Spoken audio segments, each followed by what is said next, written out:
Welcome back, everybody, to Feedback Loop. I'm Joey, And I'm Jeremy. and we are back here, ending off the dark pop album train thing that Jeremy had us on last week, starting into this new this new Adventure. land of wonder Ah, and adventure. Ha! Yeah, wonder it's the I and magnets. I made a call forward, which is like a call back to something that you guys don't know yet. It's something. Well, they do know. I We guess told them that's what we were true. listening to last week. It's been 2 weeks real time since we did this, so we're kind Yeah. of just floating it out there. But New Magnetic Wonder is what we're discussing today. It's the album by the Apples in Stereo. It's an album that I like. Jeremy might like it. I don't know yet, but That's what we're gonna find out. That's why we're here today. We are gathered here today. We're not gathered. to We talk can't be about this gathered album, yeah, because yeah, viruses. But gathering. It's illegal. It's literally illegal in some places. So, but yeah, so this is an album that it's going to kick off kind of a. I've decided it's going to be a 4 album kind of journey that we're going on yeah, related to the Elephant Six music collective recording thing that was started by the frontman of this band, Robert Schneider. He was one of the founding members of it, but they made some pretty cool music back in the 90s. And I mean, was hmm? I didn't mean to interrupt. I was just gonna ask: was the Apples in Stereo Rob's band at the time, or did this come after? They were. I'm pretty sure they were his band at the time. Their first album was Fun Trick Noisemaker. Came out in '95, and the Elephant Six Collective was started in '91. So I think they were kind of making some music at the time. He was a producer for a lot of the other bands as well. So I think Gotcha. they all kind of commingled and they were all on each other's stuff for a little while. So Okay, I can dig it. I can yeah, feel it, can you if you feel will. it? That's another call forward. Man, we should. Is that good strategy to call the things that people don't know about yet? I don't think so because nobody will understand it until it happens, unless we keep calling it out. I guess Yeah, yeah, and then whenever we do say the thing, you'll think back and be like, "Oh shit, I get it now." Okay, unless they actually listened to the album last week and then they already know. I guess, yeah, but that's true. We're assuming that nobody listened, which I mean, it's statistically, accurate. is pretty true. We see the numbers as discussed previously. Oh boy, But yeah, the album so art yeah, there you go, for there this you go. album. We're just getting into it. It's pretty interesting. I don't have like a high res picture in front of Hmm. me, but it looks like it's some like almost a collagey landscape, It I guess, of sorts. it is, and I just want to make sure that calling it the right picture because I had looked up. It's actually has a name. It's called Acid Eden, and it is a collage, like a pop collage made by someone named Andrew McLaughlin. So he made it for this. But yeah, it's called Acid Eden. It's pretty Yeah, cool. there's a lot going on. Probably too much to verbally explain, but there's a whole. Just Google it. You got the name. Yeah, You got the name of the thing. You got the name of the album at the very least. and I mean, it kind of makes sense. It's Acid Eden. It kind of looks like a Garden of Eden. Like there's a lot of like early looking animals, I guess. Like there's a giraffe, there's a rhino, there's what looks to be humans inside of a flower in the bottom left, with Yeah, half of what looks like the Venus de Milo statue in the bottom corner. And then up at the top, there's another statue with pillars. And there's just an onion up there. yeah, yeah. And I think that's an onion. But yeah, it's just some weird stuff going on. Some weird stuff pasted on top of each other, and then there's like a sky. So it's not like just randomly placed. It's laid out in such a way to evoke a landscape. So like the Hmm. bottom half of the album is mostly greens and like plant life and stuff, and then the top portion is like it looks like two or three different. I think it's two different like spacey like galaxy pictures. Yeah. It's kind of cool. Yeah, I've always thought it was at least interesting. I never really gave it much thought because the first time I listened to this album, I think I was like 14. But Yeah, I mean, you know, this came out in 2007, which was yeah, some time ago. yeah. And I picked this album. I'll go ahead and say it because I mean, like, the Elephant Six was really big. Like, they hit their big creative stride in I'd say the late 90s. But I picked this from 2007 because I think it's a good entry point for the band. I may be biased. It was my entry point for the band. Sure. So I'd say they're probably their most accessible album. So another reason I would expect you to have picked this album as an entry thing is because as you will find out, it's not what I was expecting this to be. You Mm-hmm. you you kind of laid it out to me at least, or maybe I just interpreted it the wrong way. That the Elephant Six is very like indie and kind of like Pat the Bunny and Nana Grizzle and Yeah. stuff like that, which I'm not crazy about. So I think Mm-hmm. this was a nice way to kind of like ease into that and eventually get to where you're trying to take me. That it you hit the nail on the head because that was my exact thought process. I figured we just finished the dark pop train. You tend to gravitate towards, like, I don't I don't mean this in any sort of like bad way, but No, like I poppy, can take it. well produced type things. And like this is pretty close to that because I mean the Apples in Stereo. I think they had one more full length album after this in 2010, and it's very produced. But it was like the further you go back in their discography, the more kind of indie it gets. Okay, So I can dig it. We will see what happens next week, and as we continue that. But we're here to talk about this album now. Let's get into it. There's 24 let's do it. tracks. It's a long boy. It's Yeah, not I it's mean, not really a super long boy. It's 52 minutes long, which is yeah, longer than a lot of the albums we've done. I've never recommended an album this long. So Yeah, 24 tracks. It's insane. it's a lot of notes, that's for sure. Easily the longest track wise that Yeah, we've done. for sure. And but um, it's I don't know. It's there's a lot of we'll get into it. We'll get into it. All I have for you is one question right now. Yeah, what Can is it? you feel it, Jeremy? I can feel it. Can you feel? Okay, good, I, good. I can feel the first track coming on. Because that is what starts off this journey. Oh, Can you you mean feel it? like the first track on the album? Yeah, it's called "Can You Feel It," and it's the perfect way to start off this album because oh boy, I think this song. You know what? Actually, I want to hear what you think of it first. I want to hear what you Okay. think of it. See, Joey's been a little bit in the dark. Normally we kind of get a vibe for what the other person is going to think of an album. I don't Hmm. think Joey knows what to expect. I have So I no think clue. he's kind of timid here and wants me to go Hmm. first because he doesn't want to go too hard and then I hate it or vice versa. Pretty I much. enjoy it. Oh, So the song it's got a cool intro. It's got some like dissonant boops. yeah. There's like some guitar strumming, and then you hear in a vocoded voice someone, presumably the singer, say "Turn up the stereo," and Yeah. it just kicks off and goes into this like I don't know this good like feel good upbeat rock. A lot of this album feels like Brit rock to me, like a lot of British rock Yeah. stuff. Hmm. And I don't know, I can dig it. This song specifically, like when the guitars kick off, I got a vibe of like the presidents of the United States of America with some of the guitar riffs and stuff, which I can is feel a that. huge compliment. And can you feel it? Yeah. But I'm a big fan of presidents of the United States of America, so it immediately put me in a good mood.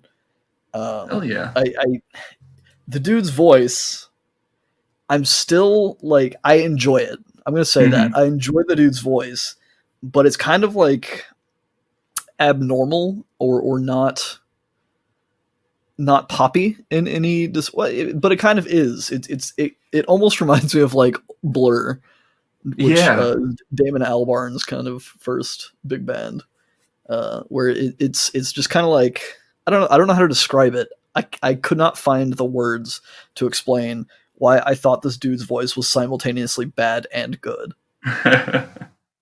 Well, at least I'm very glad to hear that you liked it because this album is a near and dear album to me, just because of like the time that I heard it for the first time and whatever. Sure. But I'll get more into that later. But I really like this guy's voice. Like Robert Schneider is the front man. He's one of the founding people of Elephant Six. He's just, in my opinion, just very good at what he does. He's your And hero. he's one of my heroes, I think. And it's weird to say that because I don't know. I'll go through spells of listening to the Apples in Stereo a lot. There's other bands in the Elephant Six, one in particular that I'm going to end on that I really, really, really like. But Okay. this is the longest. This is the band that I've listened to the longest out of this whole thing, I'd say. Cool. But yeah, I like his voice. Turn up this. I feel like this is a great song to kick off the album, just because a lot of this album to me feels like letting kind of the feeling of music go through you, kind of absorbing it, feeling it, thinking about it. And there's not a whole lot of, I mean, there is substance to the lyrics, but Sure. a lot of it is about very inward ideas, I guess. Yeah, we can talk about that. In this song specifically, there's not a whole lot. It's just kind of like a feel good party song, which I think it's a good album to kick off it's a good song not to kick off not just this album, but our adventure here, because it's very upbeat and cheery, which is a good contrast to a lot of what we've done on the podcast, where it's been usually sad boy stuff, hashtag sad boys. Oh yeah. But now we're becoming hashtag happy boys. Happy boys! Or hashtag upbeat boys at the very least. But yeah, it's just kind of like a groovy, like, just like what you would stereotypically think a band does, like at least back in the 90s. Yeah. They just kind of like get together, play music, have fun. And it's just a good time for everyone listening. I agree. I would classify this as like, I don't know, if power pop rock or something like that, like power rock, power pop.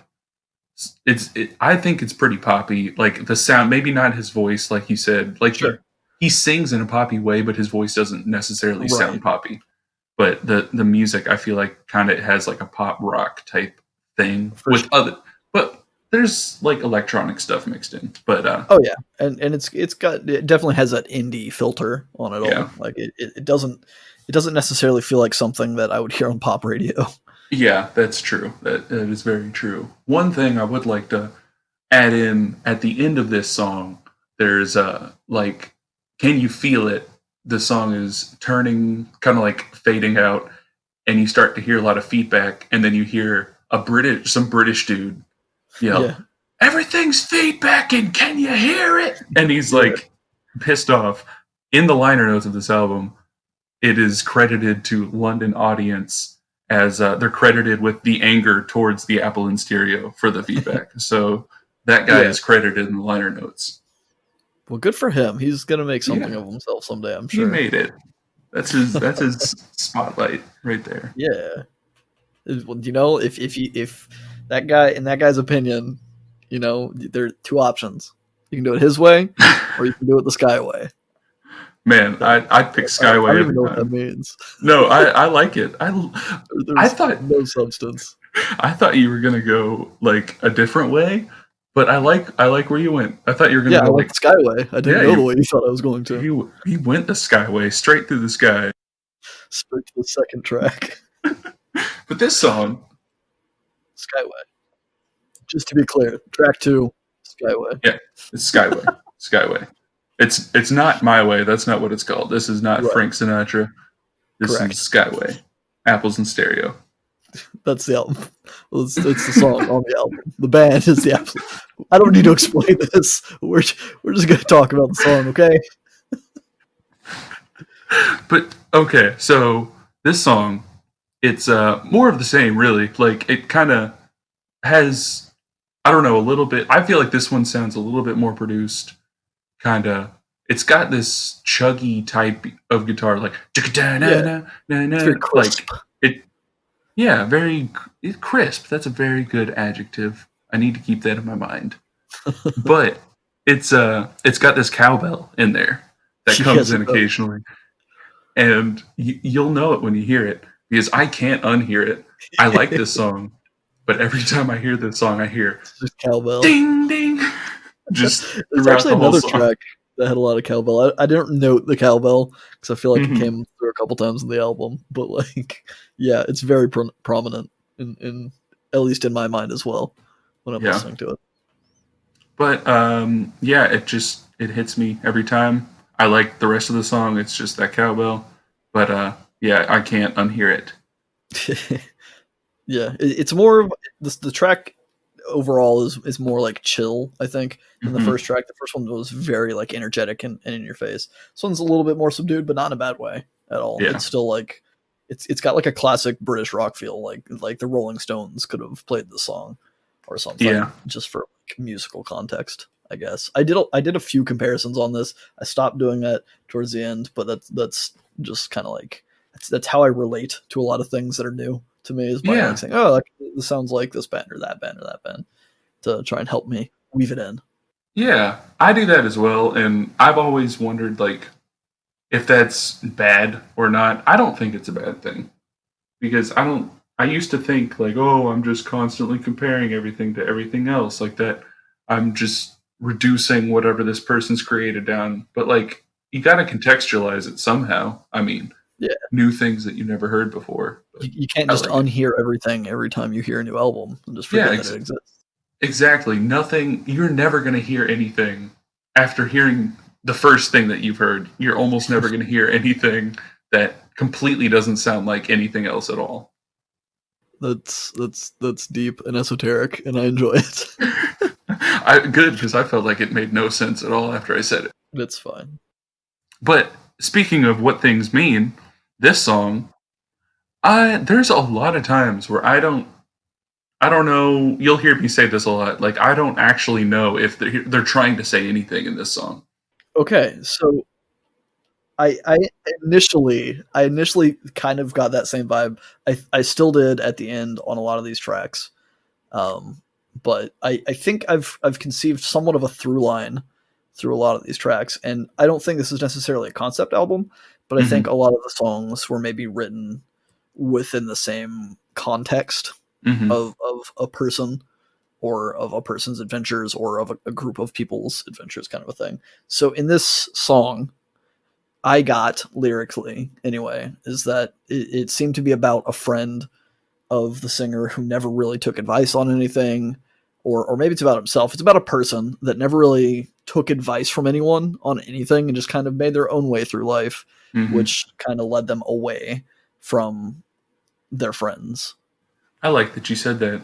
They went the skyway. I like that you said that very much because I feel the same exact way. In fact, I pretty much wrote down word for word what you just said. So Well, cool. it's about We can be somebody. friends then. Yeah. Oh my God. Are we becoming friends? Are I we? think so. Hey, Joey, do you want to do a podcast with me Yeah, that'd be great. When should we record it? Mondays? right Oh now? wait. Shh, they don't know it's not Monday. Oh shit. Do they Keep even know that score. we record on Monday? That's I don't know. now they do. They do now. But yeah, it's that's what I got. That somebody's just blindly following their not blindly, I guess they're following their own path so hard that they ignore all like nature's giving them signs, people are giving them signs and advice. Like everything is trying to give them any sort of hints or advice, and they're just like, nope, I'm going my own, going straight to the sky. Yeah, and that starts a recurring theme on this album of similar to one of the other albums that we discussed, where there's a lot of themes of nature, Hmm. kind of kind of tying through. Which I mean, I guess it's a nebulous concept; it's easy enough to weave in. But Yeah, specifically, I feel like on this album, there's a lot of talk about the sky yeah, and the stars and stuff like that. So this kind of like this sets that tone. Coming off of Can You Feel It, which didn't really have a lot of lyrical substance to it, getting into yeah. to more thought out tracks, I suppose, lyrically. I guess that makes sense. Head in the clouds is a saying that is whenever somebody, I guess, is in their own little Yeah, world or something. They're in their skyway. But they're in their skyway. if Can You Feel It didn't have much lyrical substance, Skyway had lyrical substance. The next song, Mellotron 1, also has no lyrical substance because there's no lyrics. It's the first of Mellotrons. There's Mellotron Senior, Mellotron Junior. This is Senior. Yes. Mellotron 1. And It's a nice like jazzy waltzy interlude. I really dig it. do you? Because I also like it. Of course, I'm gonna like it. Why do Why you am think I I even? wouldn't? No, I no. Well, it's. I don't think you wouldn't. I was about to go into a whole thing about the Mellotron. Did you do any research on a Mellotron? No. Okay, cool. Because now I get to sound like I know things. Give So me some history. the Mellotron, it is like I'm a sucker for sampling. The Sure. Mellotron is an analog sampler. It is like an instrument where you have, if I have done my research correctly, there's records in this instrument, and you kind of play it by pushing buttons or like piano keys, and it plays either different records or different parts of records Okay. as an instrument. So So it's like turntablism, but with more records and at the push of a button instead of yeah, manually switching back and forth between like two records. yeah, pretty much. Like you can play different parts of the same record if you have multiples of it, or different records entirely at the That's same time. fascinating.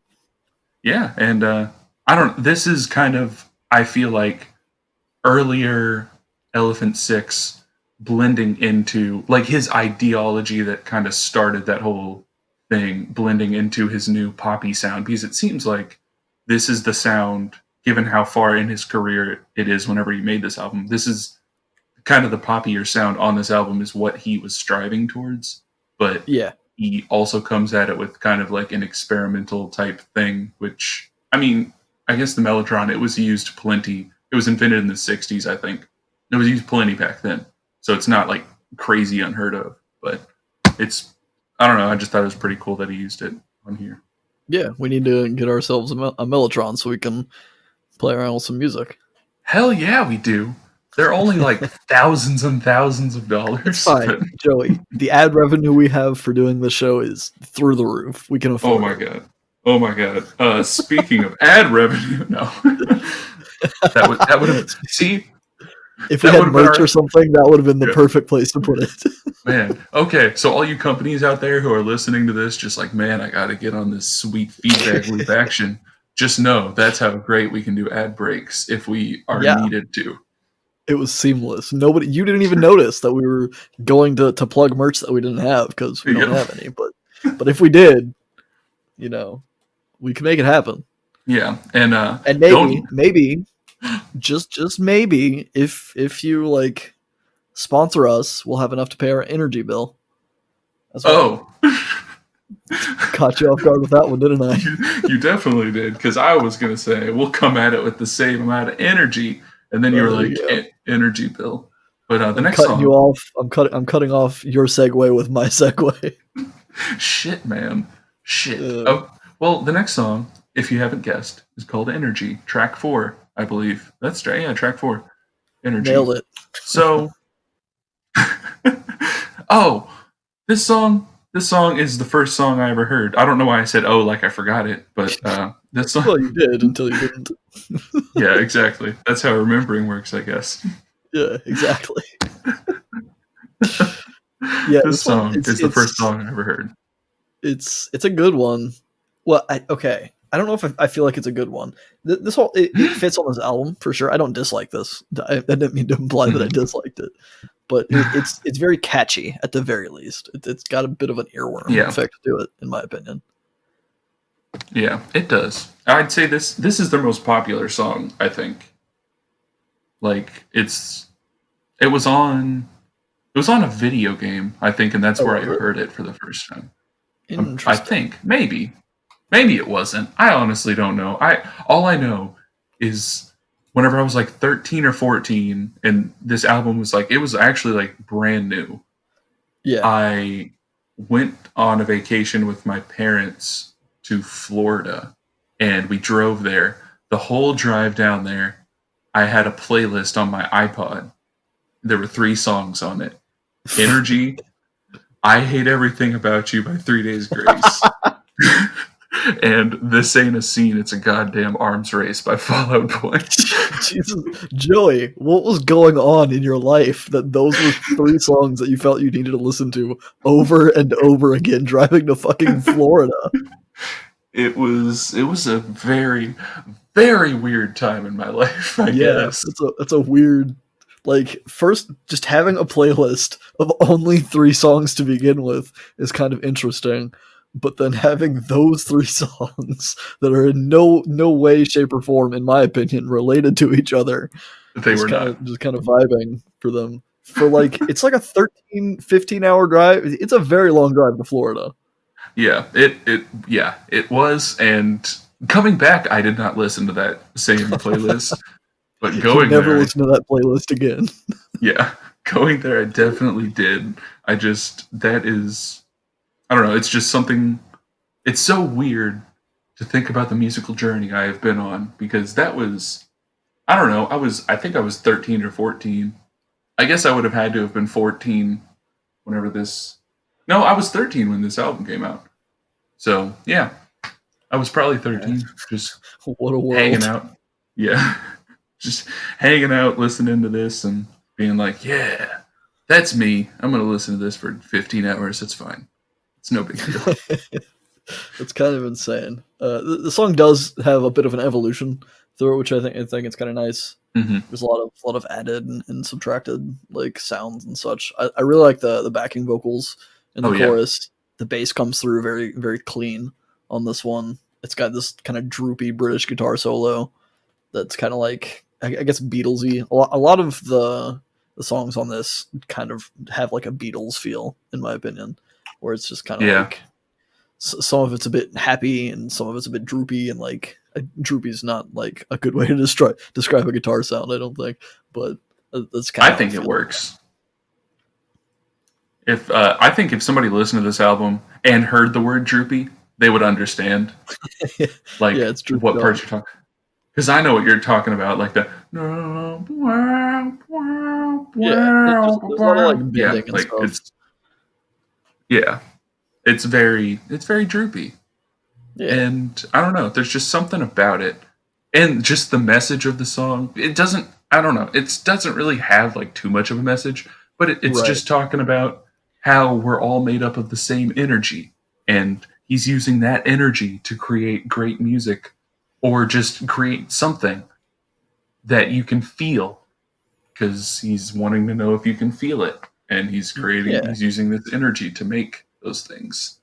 And yeah. it's It just a nice little it, thing. it kind of gave me like a. I don't know if it's because mentally I was thinking of like Beatles and like older classic rock and stuff like that, but it kind of gave me this hippie vibe of just like people talking about being able to read each other's auras and like feeling people's Hmm. auras and like the energy between people and the whole feng shui of people and I Yeah, don't know, gave me that kind of vibe. you are not wrong in thinking hippie. That's for sure. Are these people But hippies? I don't know. They might be hippies.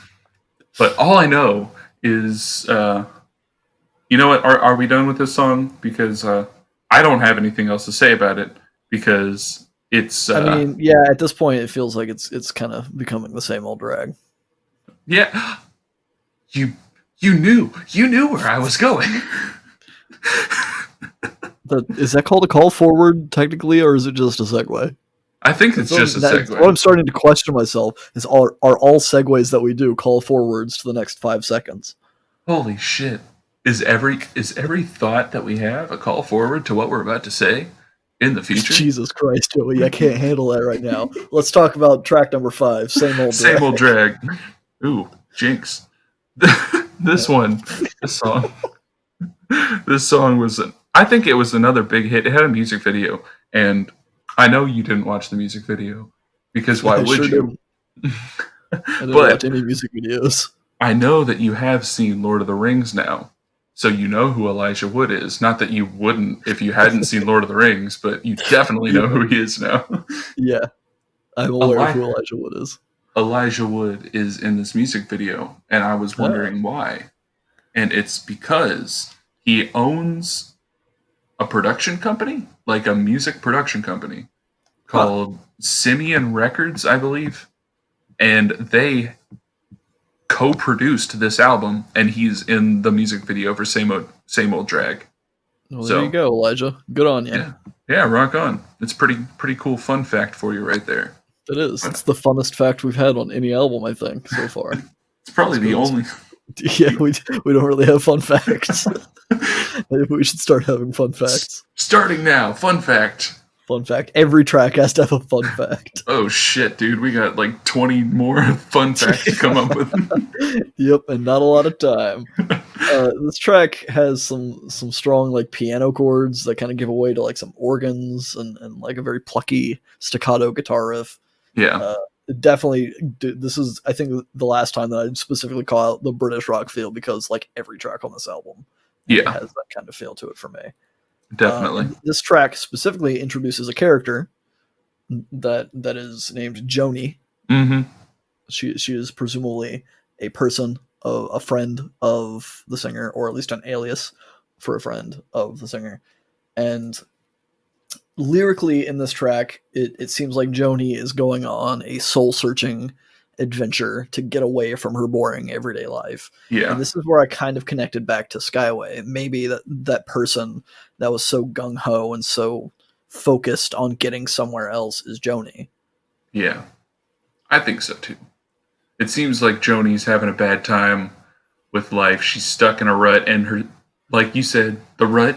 It's probably because she's just going on her Skyway, and she Yeah. needs to kind of break free from the routine, change up the scenery, and just get out of there.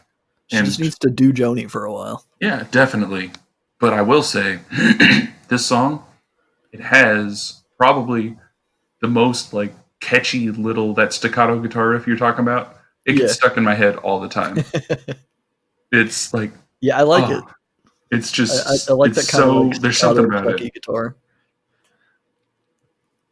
But yeah, it's I don't know, like musically for me, it's more of the same. Like you said, it's you get a Britpop influence almost on every song. So once outside of a few songs, I guess, once Right. you kind of hear the first few songs, you kind of know what you're signing up for. And if you like it, awesome. It's a great sound, I think. But Yeah, I stopped writing about that because like as some of my notes as we get further into the album are going to be less and less replete about the music, because they have a very specific style and they stick with it for the most part. yeah, And it's not a bad thing. A lot of bands kind of develop a sound and run with it. This clearly wasn't their first album. They've had time to develop the sound, and this is what yeah, they were going for. And as such, there's not a lot of interesting deviation yeah, to not discussion worthy at the very least, in my yeah. opinion. Yeah, and like I said earlier, I think this is the sound that they were working towards this whole Right. time. So, I mean, their first album came out in 95. I think they were working towards this for 12 years and then came out with it. And because this is their second to last actual album, I think they had like a compilation album in between those two. But yeah, they were about done, I guess, with their sound at that point. Cool. Well, you don't got to worry about them. I'm sure they're doing fine, and I don't think Joni needs to worry either. Yeah, if there's one person that doesn't need to worry, it's Jody because she's got a whole song telling her not to worry. This next song, track 6. Joni, don't you worry. It's Yeah. it kind of starts off this little thing that happens on this album where there's just like these little tiny snippets just thrown in there. Yeah. That's the reason there's 24 tracks, is because there's just these little like, I think this song's like 40 seconds long or something, and it's maybe not even that. It's just Robert Schneider on a vocoder. I guess it's a vocoder, just saying "Joni, don't you worry," singing it to her over a little like drum beat type thing. There's not even really any It's very instruments. minimal. But There is like a bass line in it, but like you said, I think it's just Robert. Does he go by? I'm going to call him Rob. It just sounds like it's him in the background going bow, bow, Yeah. bow, or whatever. yeah. He's kind of making bass noises. See, I would call him Rob, but his last name is Schneider. So if you call Yeah, him I Rob know. Schneider, It's not that Rob Not the same. Schneider. Not the same. But he's still a Rob Schneider. He is a Rob Schneider. Yeah, for sure. He's the Rob Schneider in my heart. There you go. But yeah, like you said, it's just kind of Rob reassuring Joni that in the long run everything's gonna be all right. She can go and do her thing, and she'll figure it out. Yeah, and but the next song, I don't have a sub. I almost said I don't have a subway. Yeah, I don't have a subway either. I haven't been to Subway in months, man. I don't have a segue for this next song because I don't know what a sundel is, but this next song is called Sundel Song. You didn't research it? No, I mean, I did. I tried to. Sundel is like a province in, I think, like Norway or one of the Nordic countries. Okay.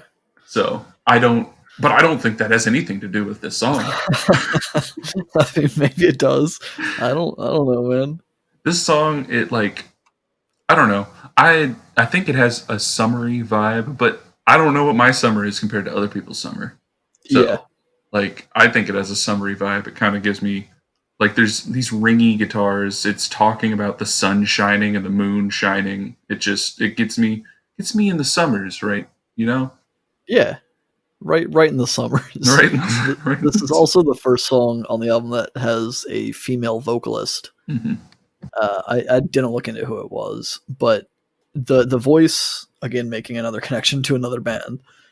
She sounds a bit like Freeze Pop's singer. I don't know if you've listened to a whole lot of Freeze Pop, but listen to a little bit. Just her voice and the way she delivers her lines kind of gives me that the Liz Enthusiasm vibe. Who's the singer for Freeze Pop? Well, her name is not Liz Enthusiasm. Liz Enthusiasm. That's not this person.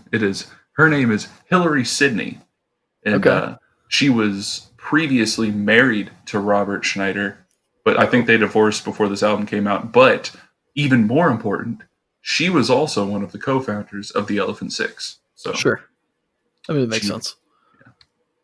Yeah, so she's pretty cool, and I like this song. It's just kind of bright. It's kind of nice, talking about sunlight, talking about moonlight.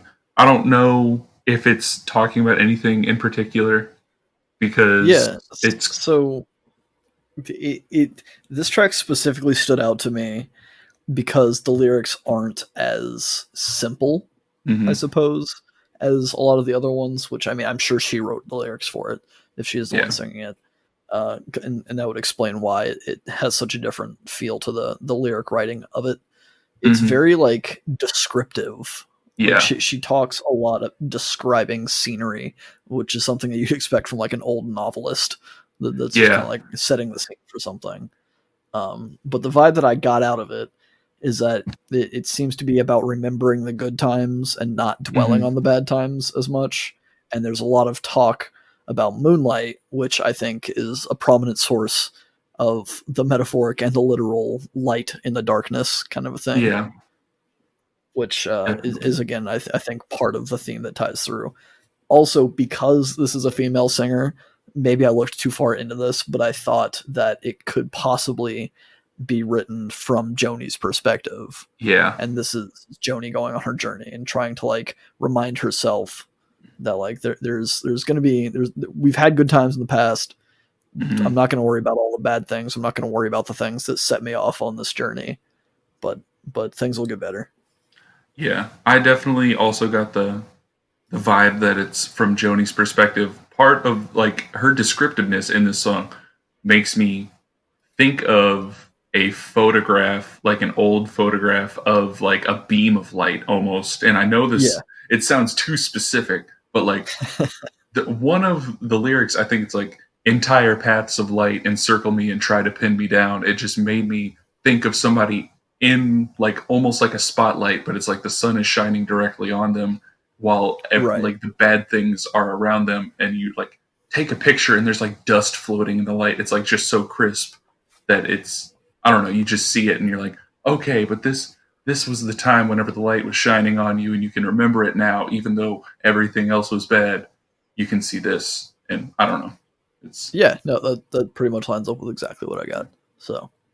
So far, so good. we're making a narrative for this album that A may little or may bit. not have been intended. Yeah. If only we had just a. You know what? No, Droplet is the next song. I was. Shit. I was waiting for it, man. You should have just went with it. I should have, but I was gonna say if we had like a droplet of something, but I couldn't think of what there would be a droplet of. I This mean, next just song, a droplet of direction. droplet It's of got some direction. alliteration, directed Oh, droplet could be our yeah, band name. yeah. There we go. That's our band name. Oh well, we can't act. We have to cut that out now because we can't have our band associated with this. That way, the people No, have the aha our moment. goal. Every episode, we need to say that. Oh yeah, that's our band name. That way, we're just going to oversaturate. People aren't going to believe us when we do say it, and then boom, we'll release an album, and it's going to be one random one that we've said over the past. Or hear me out on this. We write a shit ton of songs and release an album as all of the bands at the same time. Release all of them on the it's a same compilation album. We got to copyright like 15 different band names and say it's a big collaboration project between all 15 bands. Hell yeah. Then people will be like, there's no way it was just them doing all that. Yeah, it'll make us seem more impressive. Droplet is a very simple little piano interlude. It's another one of the shorter tracks. It's 14 seconds long. And it sounds like someone's just kind of doodling around with a melody and kind of workshopping it and saying what they feel is right. Yeah. And they changed the key of it at the very end for a couple of strums, and just kind of not strums, but like chords. Plinks. Strums, good old piano strums. I mean, there's a string in a piano that's being hit by something, so you could strum a piano. That's true, but I doubt that's what they were doing. You're not wrong. The next track 9, Play Tough. This one, maybe more so than all the other ones, felt like a Beatles track to me. Yeah, It's really got that really like British Beatles feel. Okay, I still get the Britpop feel. There's some songs on this album that remind me of the Beach Boys, and parts of this album or parts of this song remind me of like a Beach Boys song. Sure.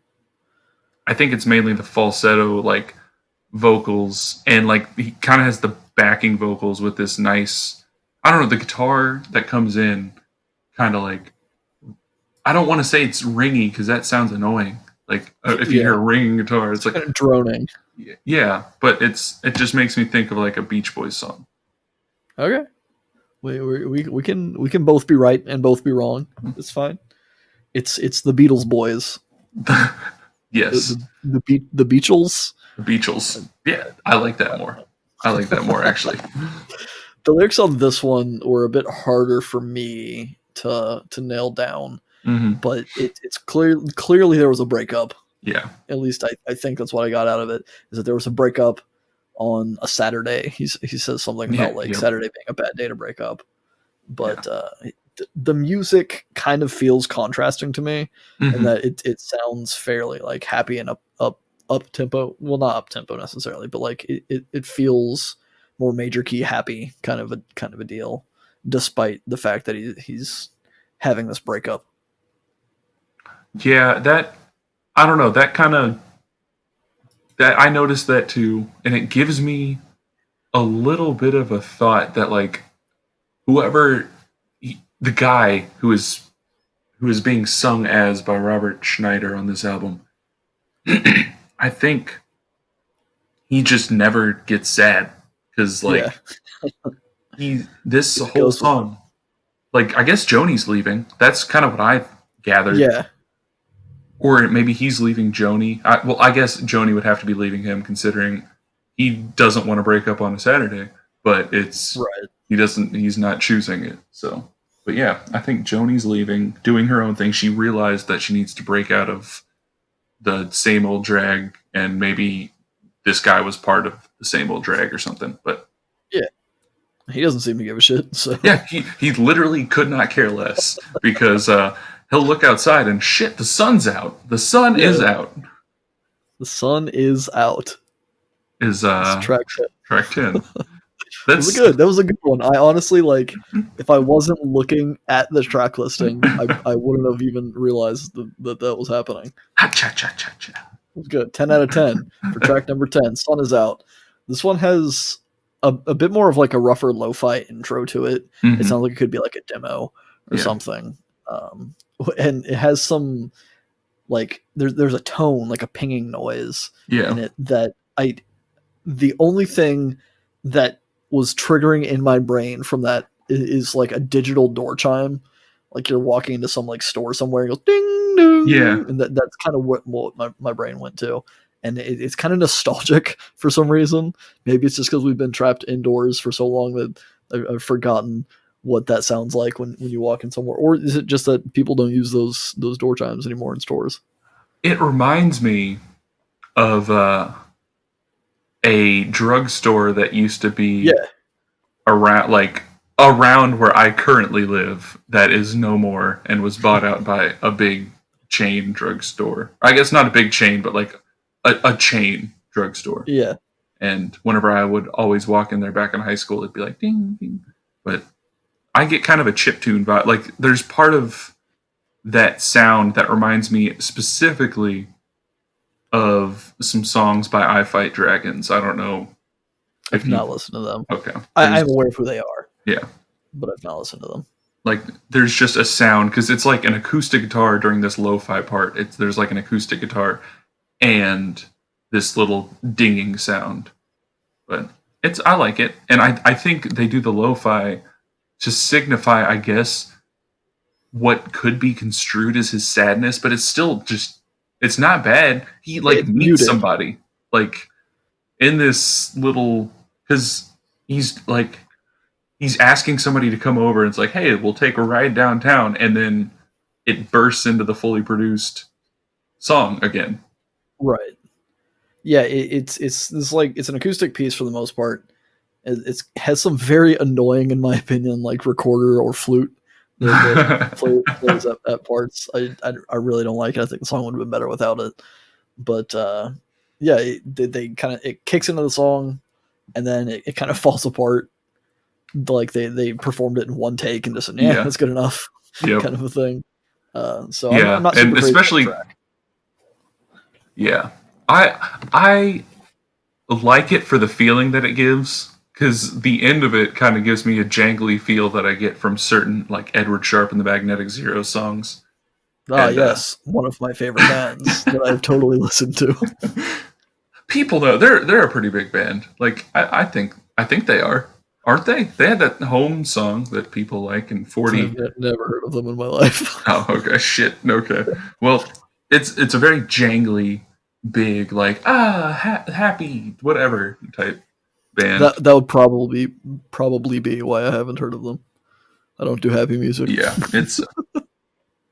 I didn't find them on my own. Somebody had showed them to me, and I was like, that's fine. That's perfectly acceptable music. And then I eventually liked it. Yeah, but But as you're saying, it seems like the guy is kind of just bored. He's broken up. He's single, and he's just kind of like, well, I'm just gonna hang out. Maybe go for a drive if someone comes by. yeah, Just kind of exist. and yeah, those whistles are full on. Like by the end of the song, he's like, "Yeah, whatever. I don't give two Yeah. shits." But okay, so I want to get into this next song. Is it a song or is it just a non-Pythagorean composition? One non-Pythagorean composition. One. Thank you very much. Track number 11. We're not quite at the halfway. It's another short song, kind of interlude thing. It's very synthy. Mhm. It sounds like it's just a bunch of dial tones that are just like ringing. I'm not crazy about this one. You're not? Okay. Well, let me give you a little book learning about this. Educate me, senpai. So, Robert Schneider has a PhD doctorate in mathematics. Please call him And, Rob. Rob Schneider. Dr. Rob, I guess. Dr. Rob has a PhD in mathematics and used some sort of mathematics to create the non-Pythagorean scale, which Sure. is the scale that he used to compose this composition. Yeah, And and it makes me think that maybe people should just stick to Pythagorean compositions. no, they shouldn't because they sound terrible. But that's watch a bunch of YouTube videos about like just intonation and that Yeah, type of stuff, and music then and you'll stuff. understand where I'm coming from.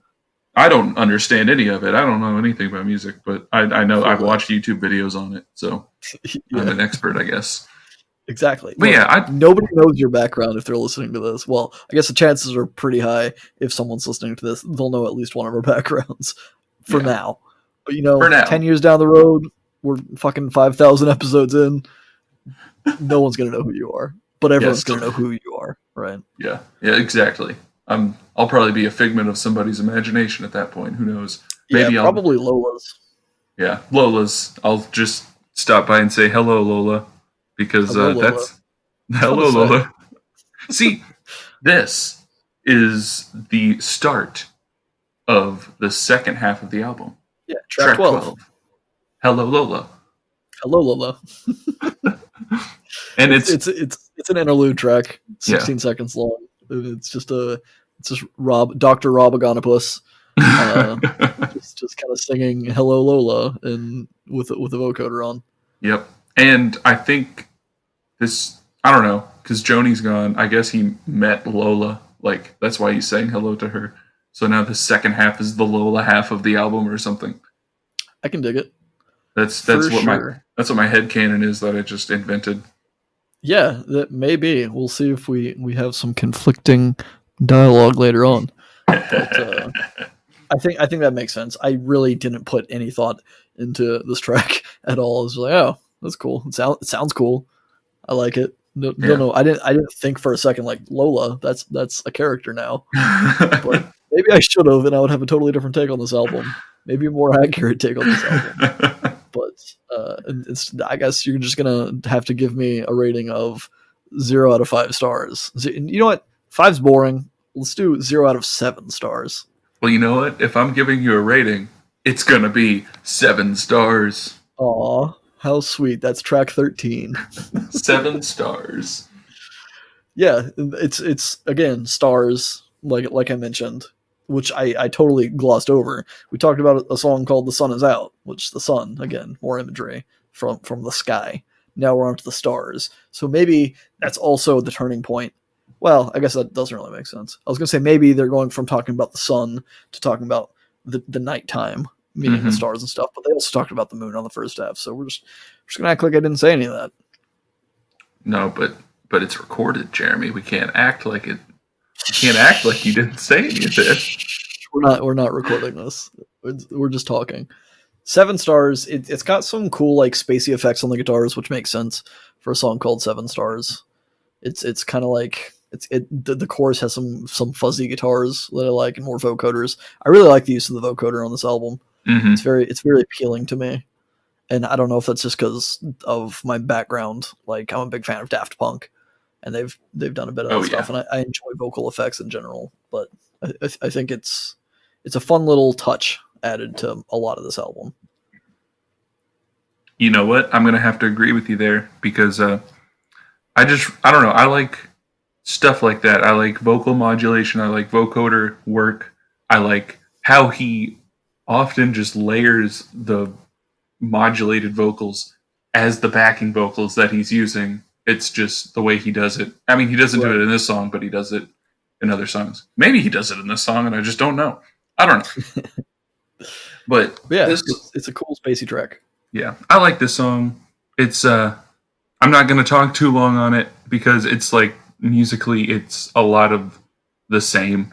But yeah. I don't know. It's just I guess to tie in with the whole meeting Lola thing, it makes me think this song has always made me think of like a feeling that I've had before where you just kind of meet someone and it's just like you just I don't know, you meet somebody, you instantly like hit it off, and then all of a sudden you're like 2 states away doing some crazy shit, and you're just like, how did I end up here? I guess we're just doing this stuff, and you don't know anything about this person, and you're just like well, I guess we're just hanging out. Like you're having a good time, but like you, as it's happening, you're just kind of like, nope, just going and doing whatever. Like, okay, we're gonna go do this. Oh, that sounds fun. Let's go to. Like, I don't know. It Yeah, just sounds like there's not a lot of thought. It to me it felt like he was singing about how people and relationships are devolving into something kind of impersonal, or at yeah, least in that the context of his character, the relationship that he's in now, I guess with Lola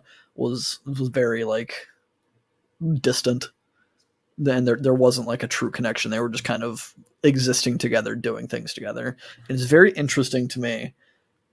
I had to look up the year that this album was written and produced in, because if I had not known that it was written in 2007, or at least released in 2007, I would say that the song could pass off as being about smartphones really, distracting people from forming real relationships. Everyone, because he talks about like, let me see if I can. I didn't quote any lyrics here, but like he talks about not even knowing a person's names. He said we're yeah, so distracted now, which like I don't know. I feel like it's very apt for like a lot of younger people and even people our age, honestly, that are hmm just so like involved in their phones when they're out in public, when they're hanging out with friends, when they're with their significant other, that they there's not a lot of real connection happening in the physical world.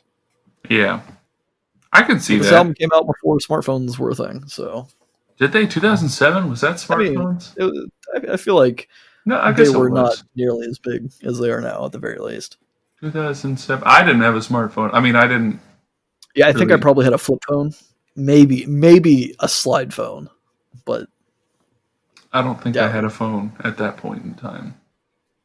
I was a late bloomer. I was a very late bloomer. I had that little sidekick thing up until I was like 19 or something. The little like Yeah, you slide it, whatever. yeah. I loved my. I had an LG Neon. That Oh, was a nice nice. slide phone. I really like it. Hell yeah. But I this, want slide phones to come back. By the me way, too. I know we're derailing. I would love to have a tactile keyboard on a phone for once. And Could you, don't hit me with this fucking BlackBerry bullshit. I want no, an yeah. actual like keyboard. Well, because a BlackBerry is bullshit because it's attached. You can't cover it. Like what? Yeah, It's just on there. Slide. It was perfect because you had the whole screen and you could touch the screen. You could touch the screen and it shook when you touched the screen and it was just so nice. Then you slide it up and it's like, oh shit, I got a full keyboard. I got the function button so I can do like I can do all this yeah, other stuff. I don't know. it's great. It's nice. I still have one. Technology, technology, man, it evolves too fast sometimes. I think such to the point where I think it's evolved past the Mellotron one, and I think we need to have a Mellotron two. And I think we do because I like Mellotron 2 even more than Mellotron 1. I It's do as well. okay, cool. But then I can continue being your friend. Okay, It's well, just I appreciate that we're continuing this newly formed friendship and not just starting one and ending it with the same album. wouldn't that be some shit? I mean, it's probably happened before. Somebody's like, "Oh yeah, I like this album. Hey, you like this album? Yeah, I like it." And then they like it for completely different reasons, and they're like, "No, I don't like you anymore," or something. Yeah, I don't know.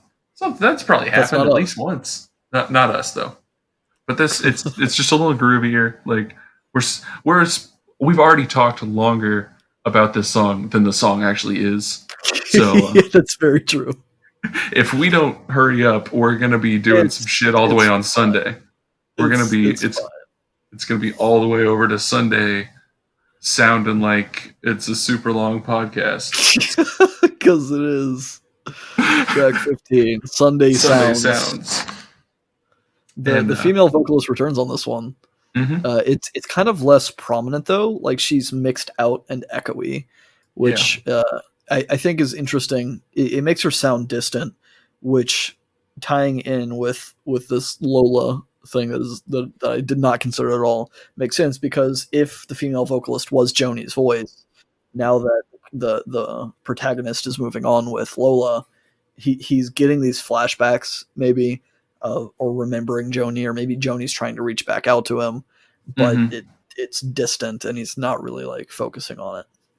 Yeah, see, I kind of thought because some of the lyrics were just like in the chorus, how could we ever leave here? How could we let it go? I never learned to sleep there. That's why we let it go. Like it kind of makes me think that Joni is like thinking like maybe what they had was good, and she was Yeah, like, I was just so stuck in my own ways that I didn't realize what was going on. And I'm gonna go with your version of Seven Stars, where it's like relationships devolving. So this guy is probably thinking the same thing over here with Lola, just not even he does how can he say hello Lola because he doesn't even know her name. right. But yeah, it's like I think it's kind of I get a sense of regret in this Yeah, song. and hear me out here. I put on your conspiracy caps. This song made me think that there might be a metaphorical connection with all of the talk of the stars and the moonlight and the sunlight and all of these celestial bodies that give light. Instead of being literal and talking about those things, Hmm. I get the feeling that potentially, maybe I'm just reading too far into this, that it's referencing city life. Like all of the lights in the city are just bright and constantly there at night. And with if Joni moved from like a rural area Hmm. to a city, and the song is talking, the female voice is talking about like the city's being quiet and full of ghosts, that Hmm. full of people that are just kind of existing, and it's not really what she wanted. I think the lyrics I cited say, "Soon comes the summer, so ghosts can leave the city for a while. It comes to life, and the sunlight goes 1,000 miles." Meaning that like maybe as people are leaving the city and it's a bit more empty, she can see more clearly through like the facade of the city, and maybe the sunlight is like kind of a natural side of it back in her rural thing, kind of like the Nana Grizzle album, Yeah. right? Maybe it's not necessarily a metaphor, but a parallel connecting distant people. Yeah. Whereas there's the protagonist of the album, the male, who is living in one place in the world, and then Joni is living in this other place, and they're kind of both experiencing different sides of the same thing. That I don't know. It's like she moved because I didn't think about Lola being a character. I felt like Joni had moved away into a city expecting to find herself, and then kind of realizes once she's there that she doesn't really like the city life, and she misses the natural sunlight kind of from the countryside. I like that. I like that a whole lot because there was part of me originally. This was long ago, like probably a few years ago. I kind of like got the picture that this was like a post-apocalyptic situation where like she was in a city that had not had people in it for a very long time, and it was like th- thinking about kind of the destruction of man. But I don't think, especially given the discussion we've had now, I don't that doesn't work. But like what you said makes a lot of sense, especially considering the way the song opens. The lyrics are this city's silence. It screams in ways I never even dreamed. I want to walk to the other side and feel the breeze. Like Yeah, she's the city. It hit her in ways that she never even imagined, and now she wants to go back. yeah, and maybe that's, again, maybe this is from Joni's perspective. We've moved on to the second half of the album, but it's kind of giving us like, hey, what's Joni up to while Yeah, the protagonist is living his new life with Lola? What is she going through? And so it kind of cuts to her, and she's very far away, not having a great time still, and kind of regretting her decisions, perhaps. poor Joni. Kind of. I don't know. Kind of. I mean, it's hard not to feel bad for her. Like she's a Yeah, person. She fucked up. She was doing some soul searching, mayhaps, and maybe she burned some bridges she shouldn't have. But but you know, it's fine. it happens. Yeah, it's fine. Now she can look back on it with open eyes. Track 16, Open Eyes. I like the guitars on this one, Yeah, and there's some strings. I can't tell if they're synth strings or if they're like actual strings. Judging by the rest of the album, they're probably synth strings. that's But yeah. I don't I know. I figured like it. that. It's one of my favorites, I guess. I don't know. I hate saying one of my favorites because there's a lot of songs that I really like. Like I didn't mention it. I like Seven Stars a lot. Maybe I mentioned it. I don't know. But it's like I don't know. I have a lot of songs that I really like. This is one of them. Yeah, it like it's interesting in that it's a fairly like standard song, and then before the last chorus, it changes a bit and gets really like spacey and dissonant. And then the chorus comes back in and pulls it all back together before finishing the Yeah. song. And just the way it finishes with those strings, it's just a nice little touch. I like.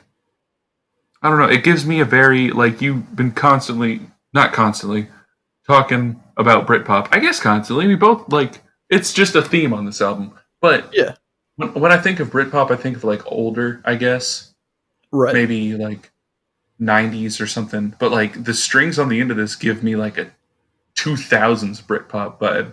Like something about it. Okay.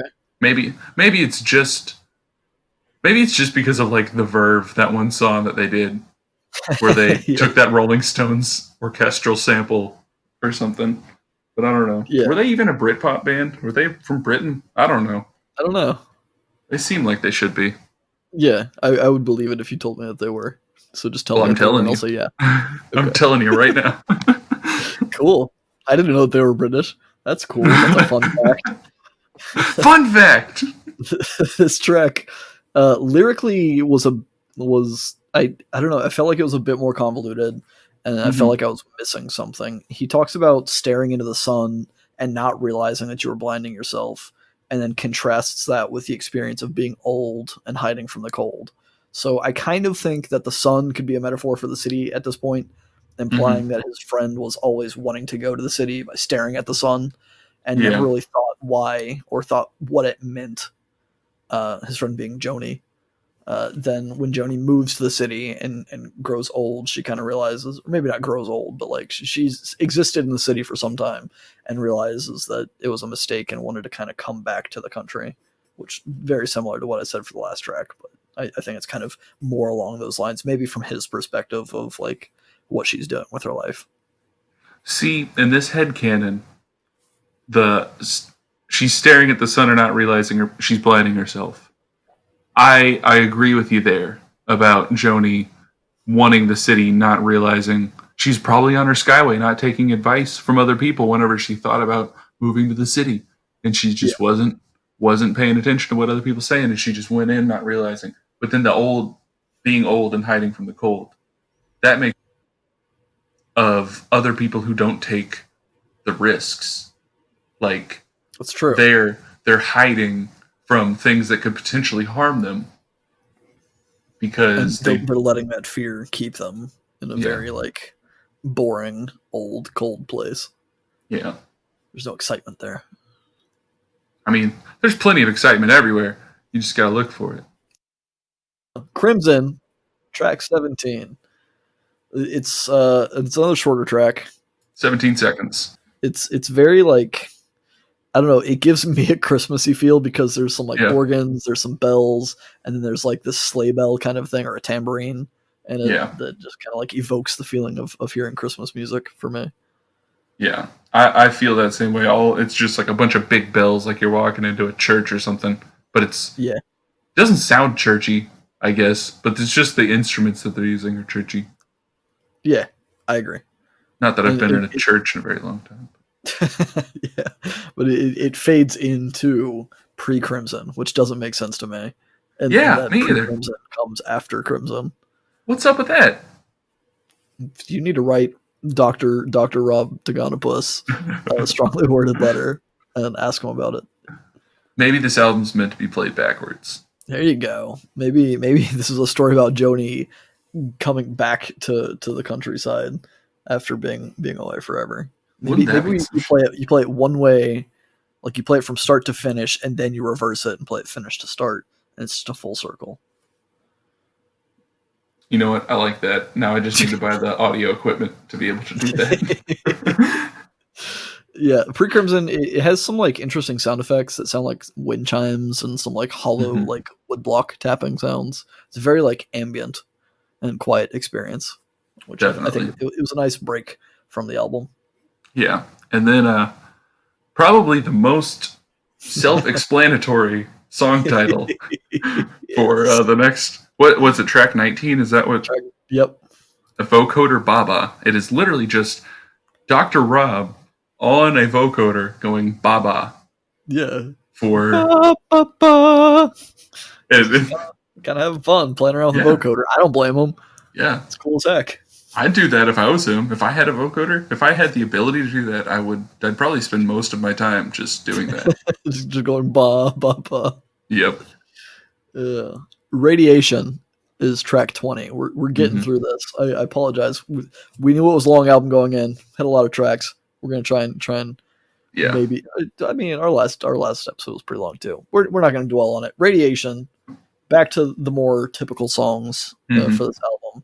I do like there's a chirping sound effect that they get that comes in a few times on this track that's appealing to me for some Yeah. reason. It's weird how those like it's just like a little thing will catch you.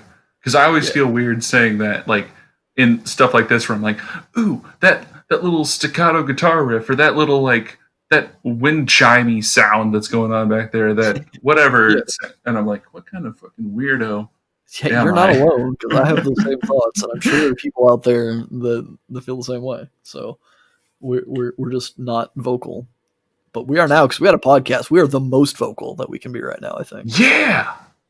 Yeah, that's I think that's about as vocal as I could be outside of just opening my window while I'm doing this and having my neighbors hear me. Screaming every word. But yeah, the song "Radiation" it seems to be another song about distracting from what's real. He talks about not being able to just stand still, and Hmm. talks about doing things without thinking why you're doing them, which is vague enough to cover a lot of the songs on the album, I think. Yeah. But it also seems to be about his friend Joni perhaps deciding to leave the city and return home in my head canon. So Yeah. this is Joni's kind of deciding to come back kind of a deal. Yeah, I always thought of the radiation that because he's just, I mean, the song's called Radiation. He's constantly saying there's too much radiation. And I've always thought of the radiation as like the influence of kind of society, I guess, like the Sure. corruption seeping into your mind. And it would work perfectly that she Or went to the city. What? if What or? if Joni went to this post-apocalyptic city where nobody was living, it had been wiped out by a nuke. There's a lot of radiation. Exactly. Perfect. You know what? Ultimate balance. I'm going back to like 17-year-old me theory. That's what it Hell was. yeah. We're all 17-year-olds in our mind. No, I think they did a study and it was like you stop at like early 20s or 20, like you stay like at 22 forever. It, although I Look, I'm not guess, here to judge someone because no matter how old you are or what walk of life you come from, you're still a beautiful machine. yes. Yes, you are, Jeremy. You Thank you, Joey. absolutely are. You absolute unit of a beautiful machine. That's Beautiful all we Machine are. parts 1 and 2 is track 21. Parts 3 and 4 is 22. We'll get there when we get there, okay? Yeah. So just After relax. 1 and 2, we got it. Yeah, After just don't even worry that's about the it. way numbers work most of the time. Except for wait, those aren't numbers. I was about to say except for Crimson and Pre-Crimson, but those aren't numbers. So Accurate. But yeah, so Beautiful Machine parts 1 and 2, it's a bit more upbeat than, or at least the first part of it, presumably part 1 is a bit more upbeat than a lot of the album, and then mhm, towards the end of this track, which I'm guessing is part 2, it slows down and yeah, gets more of like an acoustic vibe. yeah, it's yeah, the fast part at the beginning. It is probably like I guess the fastest, most upbeat song on the album, and that's part 1. Yeah. It's kind of talking. It seems to be maybe I don't know if it's the guy talking about Joni from her perspective, but it's still him talking about her, Right. or if it's just so esoteric that it's talking about like he is talking about Joni, and it's Joni has realized that she knows herself better than anyone else, and that's why she had to get out of whatever situation she was in. Like she knows herself the best because it's talking about nobody knows you better. Like I don't know. I I don't like know. that theory. I had no good theory. He says like paralyzed in your bed, you close your eyes, ciphers read, you lose your head, stuff like that.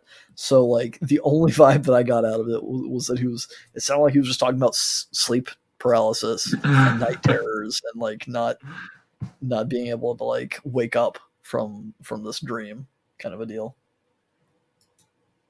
I could get that. But in then I part thought, two, like yeah, it's a bit more easy for me to understand. It seemed like he was talking about Joni just being a beautiful person and having yeah, a beautiful disease, which I thought was interesting that both, maybe I looked too much into this, but both statements, he calls her a beautiful machine and a beautiful disease, which kind of describe her as being unnatural, yeah, potentially to contrast the themes of nature in the rest of the album and to kind of further show the contrast between city and rural life. yeah. I've always got that because I don't know. This song, parts one, two, three, and four are my favorite on the album, hands Okay. down. Like I'm just I'm just gonna go ahead and say it.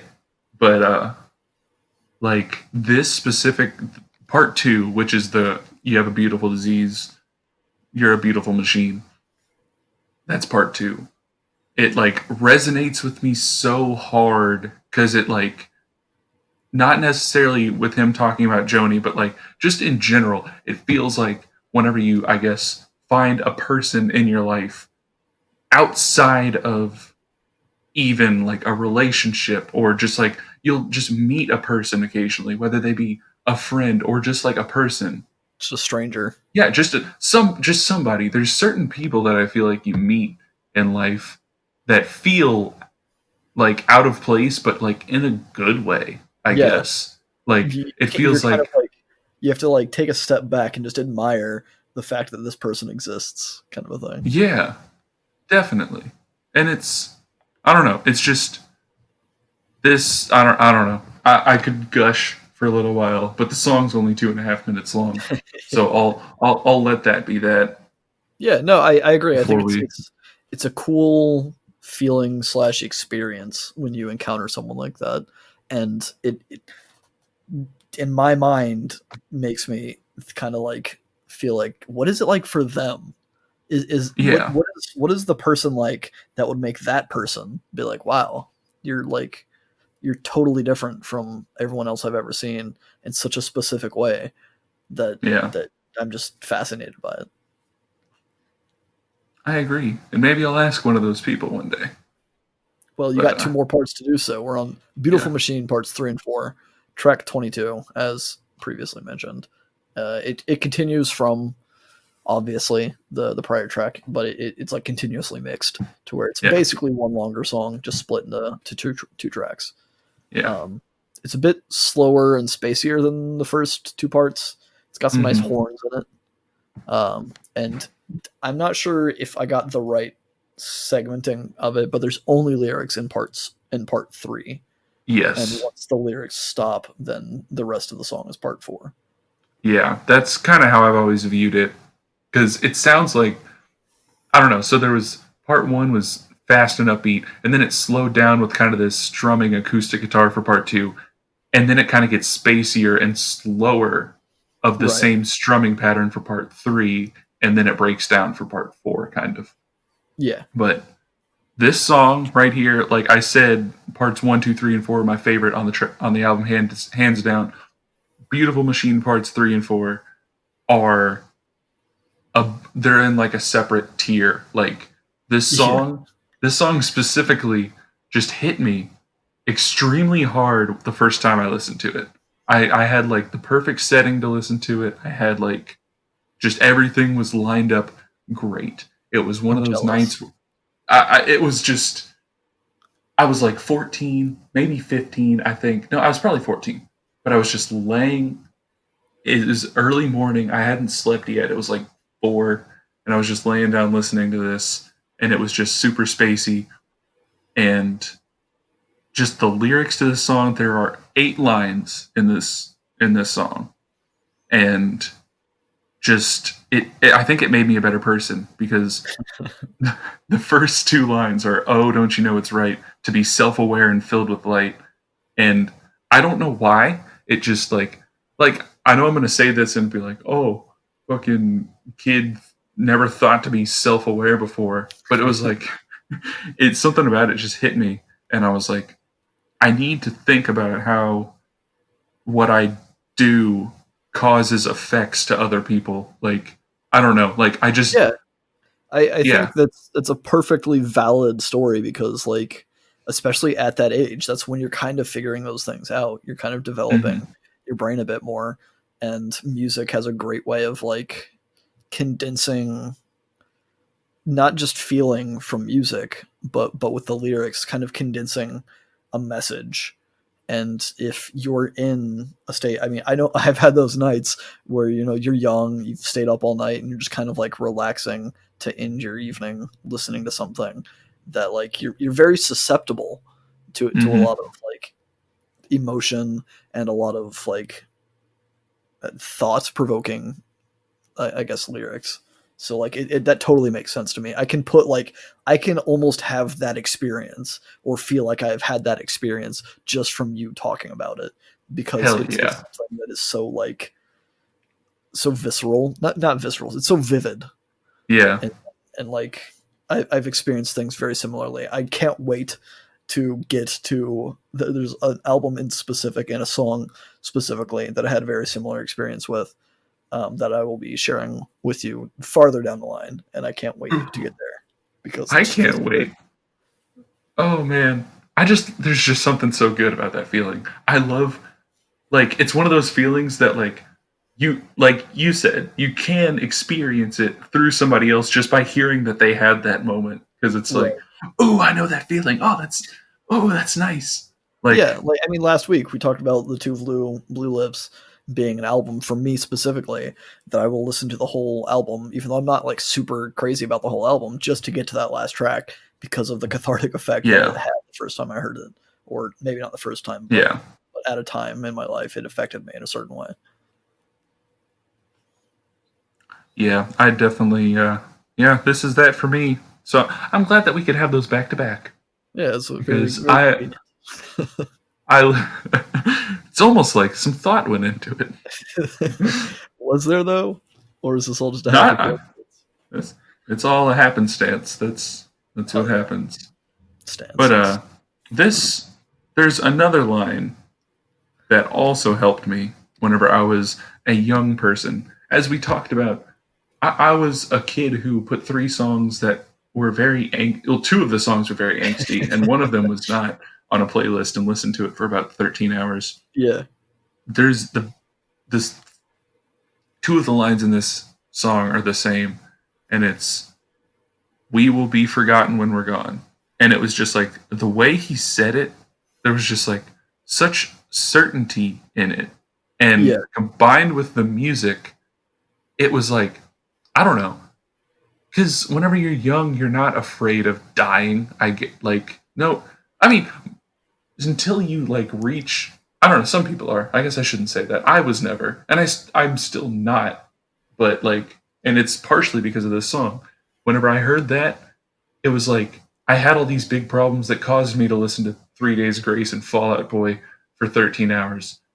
Like one song of each of them. Like I had these problems that were nothing and felt huge. And then yeah, it was like I heard this line. It was like, "We will be forgotten when we're gone," and it was like they all shrunk so small immediately yeah.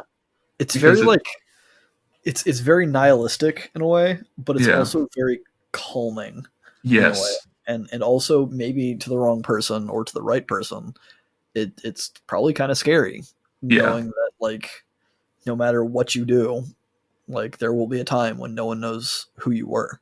Yeah. To me, it was very calming, but I could totally, completely understand how that would freak somebody out. But I Yeah, don't and know. I thought it was interesting. Maybe maybe not for this band specifically because I imagine a lot of people more I feel like there are more people that have not heard of them than that have, which is probably true with a lot of bands honestly. But I don't know. It's just interesting that like someone from like an indie band is saying like we're gonna be forgotten when we're gone. Maybe having obviously they were hoping for success, and Yeah, obviously they got some success, and being in the limelight and being able to say like at some point no one's gonna know who we are, yeah, even though we have fans and we're selling records and we have this whole like label. Like at some point, like nobody will know. Nobody will remember us. At least not specifically as people. yeah, yeah. That's something I didn't even think about. Like all these people who have like bands and stuff that go on. There is going to be a point where people just I don't know. You saw it a little bit with LimeWire. Like there were probably all these people just listening to songs that they heard without either like ever attaching a band to it. Like maybe they just Yeah. heard the song name. Maybe they just had somebody had it titled something differently, and that's just how they knew it. Like it's kind of like one big game of cosmic telephone throughout Yeah. time where like people 1,000 years from now are going to hear this album and they're not going to know what it's called or who made it even maybe like I don't know That's but interesting. Yeah.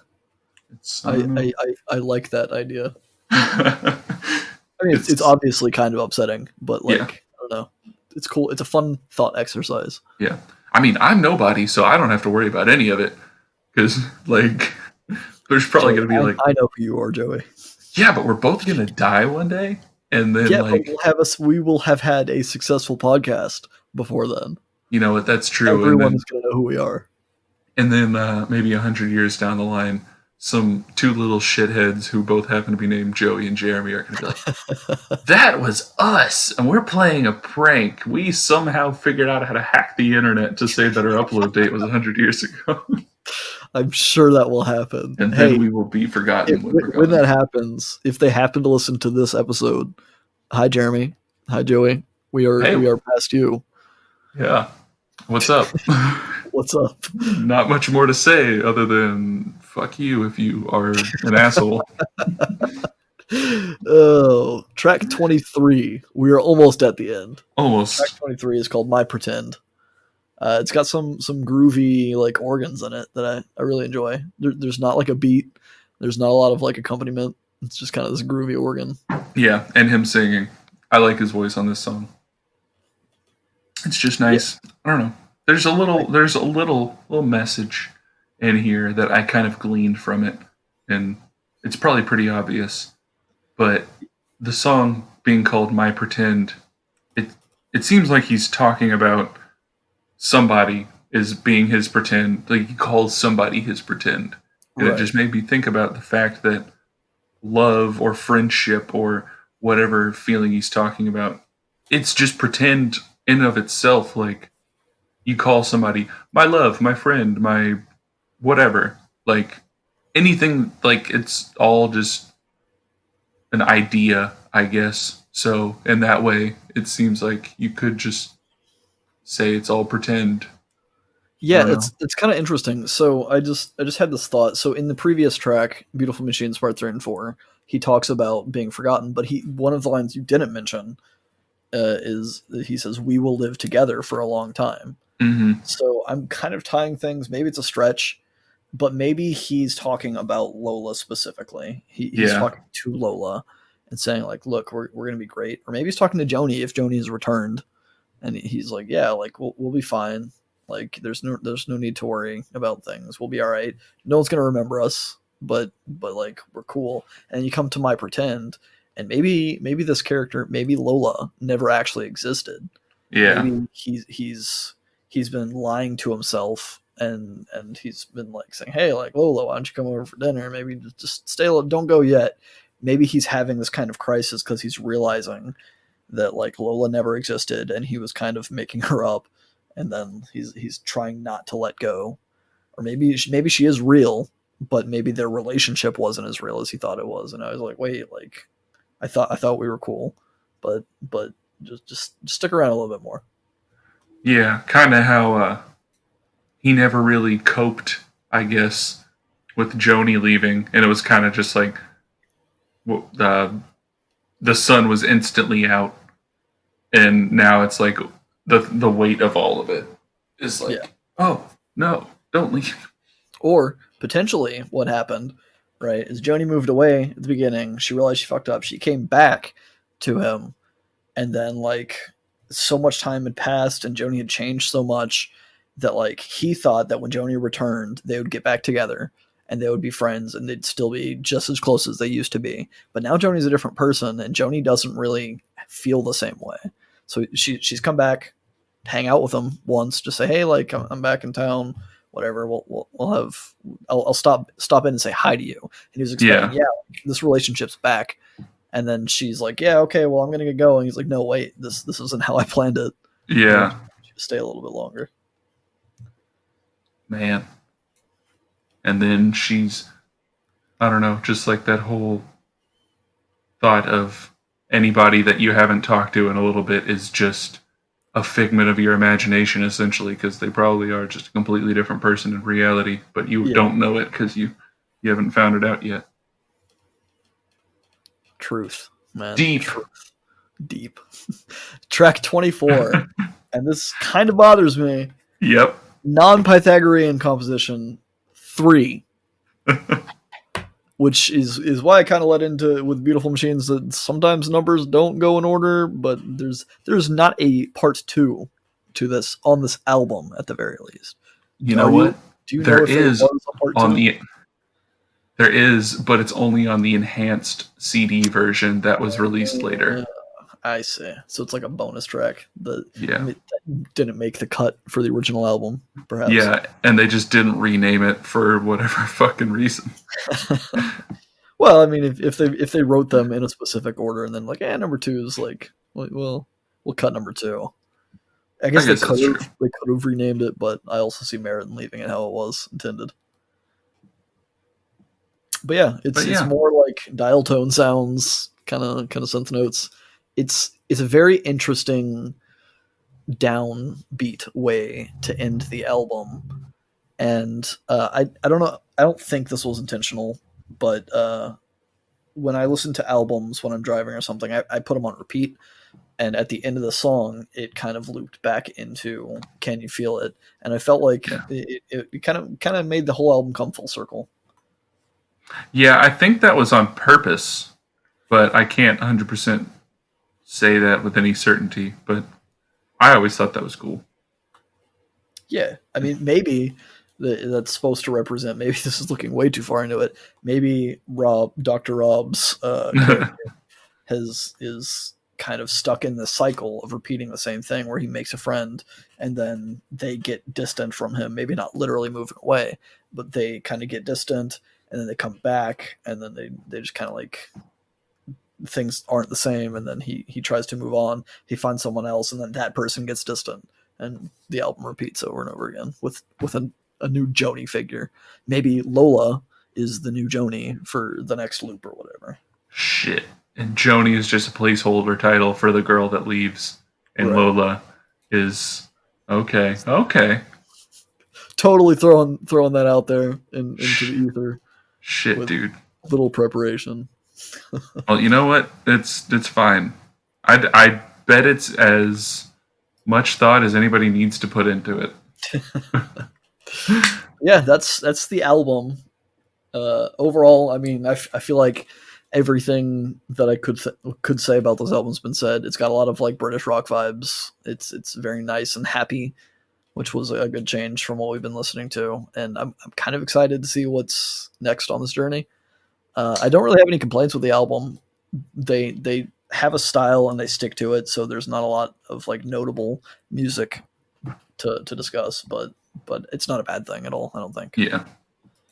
Well, awesome. I'm very glad, because that bodes well for the next. I've decided this whole trip, I've probably said it at the beginning, but it's been like an hour and a half, so I don't remember what I said. But it's going to be like 4 albums, so this was the first.